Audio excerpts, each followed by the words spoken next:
I am 84 years old, and most days now I sit by the window in the late morning and watch the street below. Not because there is much to see, just because it is quiet, and my mind goes back, and I let it. There is something I have been carrying for a long time. I do not know exactly when I decided to finally say it out loud. Maybe because at this age, you start to feel the weight of things you never put down, and you realize that if you do not set them down now, you never will. I spent the better part of 40 years trying to prove something to people at work, to neighbors, to family members who had opinions about how I lived, to women I barely knew who made small comments at gatherings that I would lie awake thinking about for weeks. 40 years! I want you to really hear that.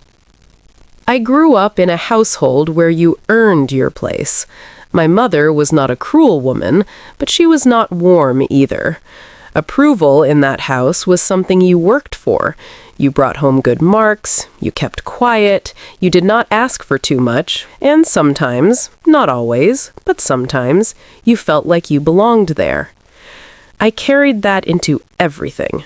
My first job out of school was in an insurance office. I was 22. I remember wanting so badly for my supervisor to notice that I worked harder than anyone else in that room. I stayed late, I never complained, I volunteered for things I did not want to do, and when she did notice, when she said something kind in a meeting, I felt something I can only describe as relief. Not pride, relief, like I had narrowly avoided something. That feeling never really left me. I got married at 26. My husband was a decent man, a quiet man, and I think in the early years we were genuinely happy. But I'd brought that same hunger into our home. I needed him to see how much I was managing. The house, the children eventually, my part-time work, the social obligations. I needed credit for all of it.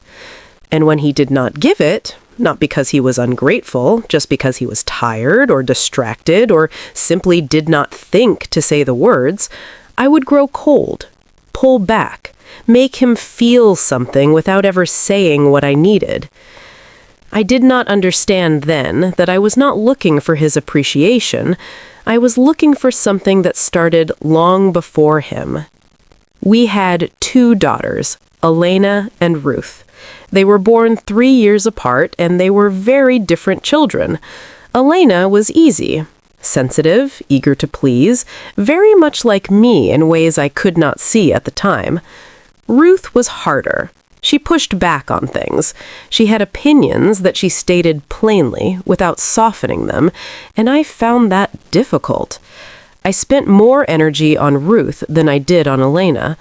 Not quality energy, corrective energy.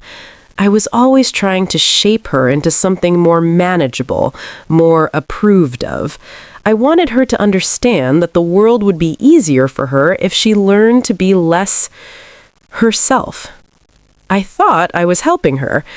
I know now I was just passing something down, the same quiet damage dressed up as guidance. Elena grew up and moved to another city, and we spoke regularly, and things between us were fine. Fine is a strange word when you use it about your own child, but that is what they were. Fine. Correct.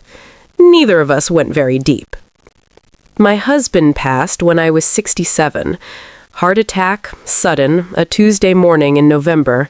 We had been married 41 years. I sat in the hospital and I kept thinking about the strangest things, not the big moments. I kept thinking about a Sunday, maybe 15 years before, when he had wanted to take a drive somewhere, nowhere in particular, just out into the countryside, and I had said I had too much to do, and he had gone alone, and I had spent that afternoon doing things I cannot even remember now. I kept thinking about that Sunday. After he was gone, I started to see the shape of things more clearly. How much of my life had been organized around managing how I appeared, to him, to my daughters, to people at work, at church, at every table I had ever sat at. I had been so busy trying to be seen a certain way that I had not stopped to ask myself what I actually wanted, what would have made me feel full, not just approved of. I do not think I ever answered that question honestly until I was well past the age when the answer could change much. Ruth and I reconciled, eventually. She reached out after her father died, and something softened between us, the way grief sometimes does that. We are careful with each other now, loving, but careful. There are things we do not say. I think she has forgiven me more than I deserve, and I think she knows that I know that, and we have agreed without words to let it rest there. But there are years we do not get back. There are versions of her childhood that are simply gone. There is a closeness we might have had that we will not have now, not fully, not with the time that is left. I think about Elena, too. How I let that relationship stay fine when it could have been more. How I never pushed through the surface with her because the surface was comfortable, and I had always chosen comfort over depth when depth felt risky. She calls every Sunday. I am grateful for that. But sometimes after we hang up, I sit with the phone in my lap and I feel the distance, and I wonder if she feels it too and does not know how to name it, or if I trained her too well not to reach for more than she was offered. I am not telling you this because I want you to feel sorry for me. I do not need that. I am telling you this because I spent most of my life trying to earn something from people who were not keeping score. And even the ones who were, their score did not matter. Their opinion of me did not follow me into any room that mattered. It did not follow me into the hospital when my husband died. It did not sit with me in the years when Ruth would not call. It is not here, now, in this chair, in this quiet. Only I am here, and the things I chose, and the things I did not choose when I had the chance. I do not know what it is in us that needs that kind of approval so badly. I think for me, it started early, and I never examined it. I just fed it.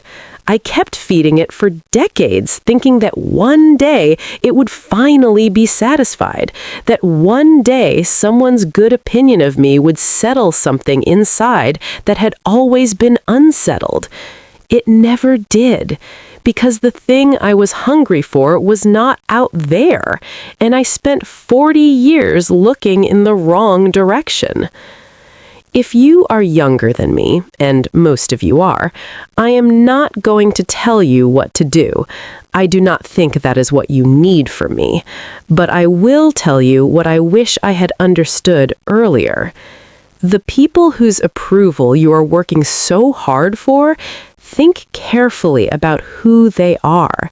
Think about whether their opinion of you would mean anything to you in a hospital room. Think about whether their admiration has ever once made you feel genuinely at peace, or whether it just reset the clock on the hunger.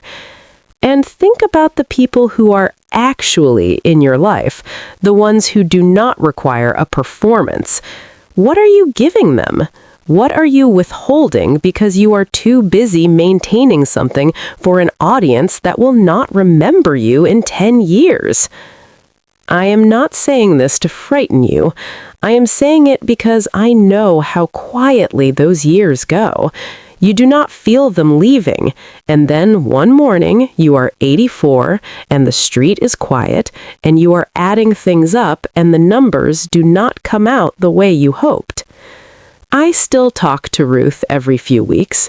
We laughed together last month about something small and ordinary, and for a moment it felt easy between us. I held on to that. I am not at peace exactly. I do not think that is the right word.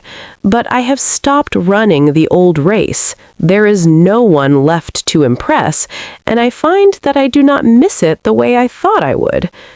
I miss my husband. I miss who I might have been if I had figured some of this out at 40 instead of 70. But I am here now. This is what is left, and I am trying to be honest with it. That is all I have for you today.